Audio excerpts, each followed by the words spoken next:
जोहार, आप देख रहे हैं फास्ट ट्रैक न्यूज झारखंड, जो आपको रखे अपडेट। झारखंड में होली पर शराब की बिक्री तय करेगी कि कितनी और दुकानें सरेंडर होंगी। कुल 1343 में से 1302 दुकानों ने लाइसेंस शुल्क जमा किया है। 7 मार्च तक मार्जिन मनी जमा न करने पर दुकानें स्वतः सरेंडर मानी जाएंगी। झारखंड के 48 नगर निकायों में डिप्टी मेयर और उपाध्यक्ष पदों के लिए अप्रत्यक्ष चुनाव की सरगर्मी तेज हो गई है। राज्य निर्वाचन आयोग ने 10 से 20 मार्च तक चुनाव प्रक्रिया पूरी करने का शेड्यूल जारी किया है।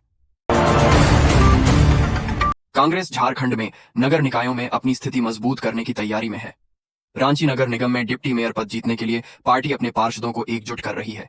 इसके लिए एक समिति गठित की गई है, जिसमें सुबोधकांत सहाय जैसे वरिष्ठ नेता शामिल हैं। रांची का एक नवविवाहित जोड़ा अतुल उरांव और डॉ कंचनबाड़ा दुबई में अपने हनीमून के दौरान खाड़ी क्षेत्र में बढ़ते सैन्य तनाव के कारण फंस गया है। उड़ानें रद्द होने से उनकी वापसी अनिश्चित हो गई है। हजारीबाग के बरही प्रखंड स्थित जीतपुर उप स्वास्थ्य केंद्र बदहाली का शिकार है। 2 साल पहले बना भव्य भवन भी चिकित्सकों और कर्मचारियों की कमी के कारण मरीजों को सुविधाएं नहीं दे पा रहा है। पाकुड़ के तलवाडांगा नंदीपाड़ा में बुधवार दोपहर देवराज सरकार उर्फ निमुआ सरकार की आपसी विवाद में चाकू मारकर हत्या कर दी गई। हमलावरों ने उनके घर के सामने ही उन पर कई वार किए। जुगसलाई पुलिस ने कई आपराधिक मामलों के आरोपित तड़ीपार अपराधी मनीष सिंह को सरायकेला खरसावां के चांडिल स्थित एक रिसोर्ट से गिरफ्तार किया है। गिरिडीह जिले के जमुआ और देवरी प्रखंड की मध्य सीमा पर स्थित गोदावरी त्रिवेणी संगम में बुधवार को दर्दनाक हादसा हो गया। नदी में स्नान के दौरान गहरे पानी में डूबने से 2 किशोरों की मौत हो गई। दोनों किशोर देवरी थाना क्षेत्र के चतरो बाजार के रहने वाले बताए जा रहे हैं। इस घटना के बाद पूरे इलाके में शोक का माहौल है। भारतीय क्रिकेट टीम के पूर्व कप्तान महेंद्र सिंह धोनी एक बार फिर चर्चा में हैं। इस बार वजह उनका क्रिकेट नहीं, बल्कि उनकी कार का कटा ट्रैफिक चालान है। रांची के कांके रिंग रोड पर ओवर स्पीडिंग के कारण उनकी लग्जरी कार पर 1000 रुपए का जुर्माना लगाया गया है। ये चालान ऑटोमेटिक ट्रैफिक मॉनिटरिंग सिस्टम के कैमरों द्वारा दर्ज उल्लंघन के आधार पर जारी किया गया। झारखंड सरकार द्वारा शुरू की गई मुख्यमंत्री मनिया सम्मान योजना राज्य की महिलाओं को आर्थिक रूप से सशक्त बनाने की एक महत्वपूर्ण पहल है। इस कल्याणकारी योजना के तहत पात्र महिला लाभार्थियों को हर महीने 15 तारीख से पहले 2500 रुपए की वित्तीय सहायता सीधे उनके बैंक खाते में दी जाती है। वहीं अब कुछ ही दिनों में इस योजना की 18वीं किस्त जारी होने वाली है।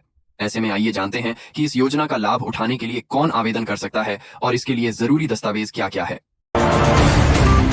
झारखंड में मौसम का मिजाज एक बार फिर बदलने वाला है, जिससे तपती गर्मी से जूझ रहे लोगों को बड़ी राहत मिलेगी। पिछले कुछ दिनों से राज्य के कई हिस्सों में पारा 35 डिग्री सेल्सियस तक पहुंच गया था, लेकिन अब मौसम विभाग ने राज्य के विभिन्न जिलों में गर्जना और चमक के साथ बारिश की संभावना जताई है। विभाग के अनुसार इस बदलाव के कारण आने वाले 24 से 48 घंटों में तेज धूप का असर कम होगा और तापमान में गिरावट भी होगी। आइए जानते हैं झारखंड में बारिश कब होगी और आज 5 मार्च राज्य का मौसम कैसा रहने वाला है। झारखंड के गढ़वा जिले में सरकारी स्कूल के अंदर शर्मनाक घटना सामने आई है। यहां मेराल प्रखंड के सोहबरिया गांव स्थित एक सरकारी विद्यालय में कक्षा 8 के छात्रों की फेयरवेल पार्टी उस वक्त विवादों में घिर गई जब शिक्षकों ने सारी मर्यादाएं लांघ दी। सोशल मीडिया पर इस घटना का वायरल वीडियो सामने आया था। स्कूल परिसर के भीतर डीजे की धुन पर हेडमास्टर अश्लील गानों पर न सिर्फ डांस करते दिखे, उन्होंने एक नाबालिग छात्रा को गोद में उठा लिया। इस दौरान कुछ टीचर इसका वीडियो बनाते हुए भी नजर आए। विभाग ने वायरल वीडियो पर एक्शन लिया है। झारखंड में इन दिनों मौसम लगातार करवट बदल रहा है। राज्य में कभी तापमान 36 डिग्री सेल्सियस तक पहुंच रहा है तो कभी 30 डिग्री के आसपास ठहर जा रहा है। इस बीच मौसम विभाग ने 3 दिन राज्य के कई हिस्सों में बारिश होने की संभावना जताई है। झारखंड के पाकुड़ नगर थाना क्षेत्र में तलवाडांगा के नंदीपाड़ा गांव में एक खौफनाक वारदात सामने आई है।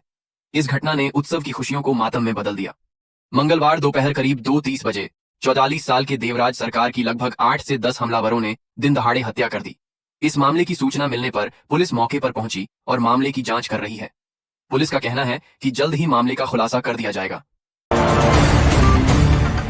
झारखंड के कोडरमा के डोमचांच प्रखंड स्थित वनपोक गांव में बुधवार की शाम होली के जश्न के दौरान डीजे बजाने और रास्ते के विवाद को लेकर 2 गुटों में हिंसक झड़प हो गई। देखते ही देखते विवाद इतना बढ़ गया कि दोनों ओर से लाठी डंडे चले और जमकर पत्थरबाजी हुई, जिसमें 1 दर्जन से अधिक लोग घायल हो गए। सूचना मिलते ही पुलिस ने कार्रवाई करते हुए 8 लोगों को गिरफ्तार कर लिया है। पुलिस ने मौके से डीजे भी जब्त कर लिए हैं। गांव में शांति बनाए रखने की कोशिशें जारी हैं।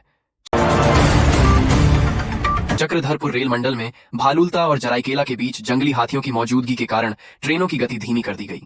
बुधवार रात बिस्सरा वन विभाग की सूचना पर 40 किमी प्रति घंटे का स्पीड रिस्ट्रिक्शन लगाया गया, जो गुरुवार सुबह तक प्रभावी रहा।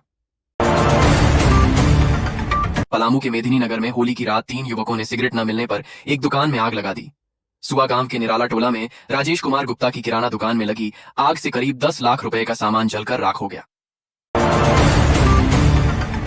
हजारीबाग के बरही प्रखंड स्थित जीतपुर उप स्वास्थ्य केंद्र बदहाली का शिकार है। 2 साल पहले बना भव्य भवन भी चिकित्सकों और कर्मचारियों की कमी के कारण मरीजों को सुविधाएं नहीं दे पा रहा है।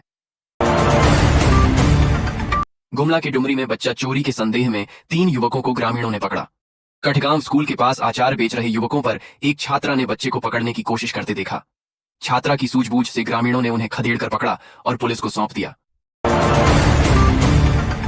जमशेदपुर के परसुडीह स्थित छोटा गोविंदपुर एसबीआई शाखा में बुधवार देर रात भीषण आग लग गई। होली की छुट्टी के कारण बैंक बंद होने से बड़ा हादसा टल गया। स्थानीय लोगों की सूचना पर दमकल विभाग ने त्वरित कार्रवाई कर आग पर काबू पाया। प्रारंभिक जांच में शॉर्ट सर्किट को आग का कारण बताया जा रहा है, लेकिन राहत की बात है कि बैंक का लॉकर और कैश काउंटर सुरक्षित बच गए।